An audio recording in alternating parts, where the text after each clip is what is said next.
Lugging something in our mind constantly. It's like exactly like holding this phone on my palm non-stop. It's going to start affecting my wrist. PTSD, right? Post-traumatic stress disorder. Just so much in there. Just like this all the time. This is exactly what I'm doing to my mind, exactly what I did to my palm. My memories, my anxieties, my past impressions is doing this. Swamiji, I am one of the survivor of 2611 at Taj. Oh. I was a hostage 15 years ago. I took 6 months of counseling and I was traumatized. Now, taking that clue forward, most of us in this room would like to know about how does one address the issues relating to daily life of stress and trauma, and would two things that we all would like to take away from here, Swamiji. Thank you very much. If I might ask all of you, what is the weight of this phone? Like approximately? 200 grams? 250 grams maybe? Imagine if I were to hold this phone on my palm, just about 250 grams. But if I were to hold it for the next 20 minutes of my answering questions, probably start hurting my wrist a little bit. If I were to hold it for the rest of the evening without putting it down, I'm going to really start hurting my wrist a lot. And if I were to hold this phone on my palm for the rest of the week without putting it down, my wrist will probably start getting a little numb, isn't it? Now, it's not so much about the weight of the phone, it's for how long am I carrying it on my palm, right? Our past memories, our stresses, what's happened to us, is like something that we are lugging in our mind constantly. It could be a small thing, it could be a big thing. But when we are lugging something in our mind constantly, it's like exactly like holding this phone on my palm non-stop. It's going to start affecting my wrist. If I'm going to think about this relative of mine, friend, this book, the stories in my book, Energize Your Mind, the second book, where I talk about how this relative of mine came up on my father's funeral day. My father's body still lying there, and this gentleman says that I was the cause of my father's death in front of everybody. Now, who has gotten an insult like that? Where you're called the cause of your father's death in a public forum, and my father's body is not even cremated yet. Now, every single time I see this guy, you know how it becomes like a stimulus, a trigger to bring back those past memories? An entire chapter in the book is about dealing with these memories, right? PTSD, right? Post-traumatic stress disorder, just so much in there, just like this all the time. This is exactly what I'm doing to my mind, exactly what I did to my palm. My memories, my anxieties, my past impressions is doing this. Now imagine, you can't really take it off. Will you be able to take the 2611 experience off your mind completely? Never. Will I be able to take out that statement that this gentleman made about my father's death, saying I was the cause of my father's death? Never. And each one of us has our own stories and memories and impressions that we have in our mind. We're not going to be able to take it out of our minds ever. Somebody hurt you deeply and there was a heartbreak somebody had in a relationship. How is a person going to take it off from their mind? You cannot take it off completely, ladies and gentlemen. But I know one thing.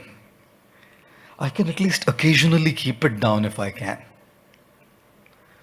That'll make my wrist feel a little better because it's going to come back up again. Here I've consciously chosen to put the phone down. It's not jumping back on my palm. But in my mind, I might consciously try to purge my thoughts out, but it's going to come back in my mind again. But even if for those 20 minutes, an hour, a day, if I can keep it away, my mind is feeling relaxed and better. Which is precisely why a mental detox is extremely essential and imperative to be able to keep a stable frame of mind. And how does one detox one's mind? There's so many ways to do it. Meditation, of course, is one way to do it. But one very, very, very powerful way to do it is journaling. Journaling. Journaling is an extremely powerful way of pouring out everything that you have in your mind on paper absolutely doing it free flow. No editing, no censoring. If I get a swear word, I'm writing a swear word there. Just make sure whoever you're using that swear word for doesn't get the paper in their hand. That's all you'll need to make sure. So you burn it, tear it, throw it, whatever you need to do, but let it come out. There's tremendous power and potential in taking this out, right? And again, journaling doesn't ensure it's not going to come back up again. But the very fact that you have a relaxed mind, even if it comes back, you're in a better position to deal with it because you've taken it off for a while. Now imagine if the phone were on your hand and you were just not able to take it off at all, even after journaling. I'm just going to hold this microphone like this. You mind doing that? Thank you so much. If the phone is like this, imagine if somebody else puts a palm down there and shares that burden along with you. Now your wrist is taking half of the weight and somebody else is taking half of that weight. That is the power of confiding, opening your heart, sharing your troubles with somebody and seeking help. You know what? The one thing that I always love to say, we don't have to struggle alone. Do we have to struggle alone? Why are we in our own shells? Why are we thinking I have to do it myself? There is help available if we seek it. Seek and thou shalt find. Knock and the door shall open. Right. I tell the story often of a gentleman who had a 5-year-old girl, his daughter, and both of them were walking on a road, like in a countryside road, and there was a massive storm, and there was a huge tree that had fallen on the road. Huge, humongous, like huge trunk. And this little 5-year-old said to her dad, Dad, do you think I can move this tree away? The father said, yes, darling, if you use all your strength. So the girl went and gave every bit of her energy to push the tree.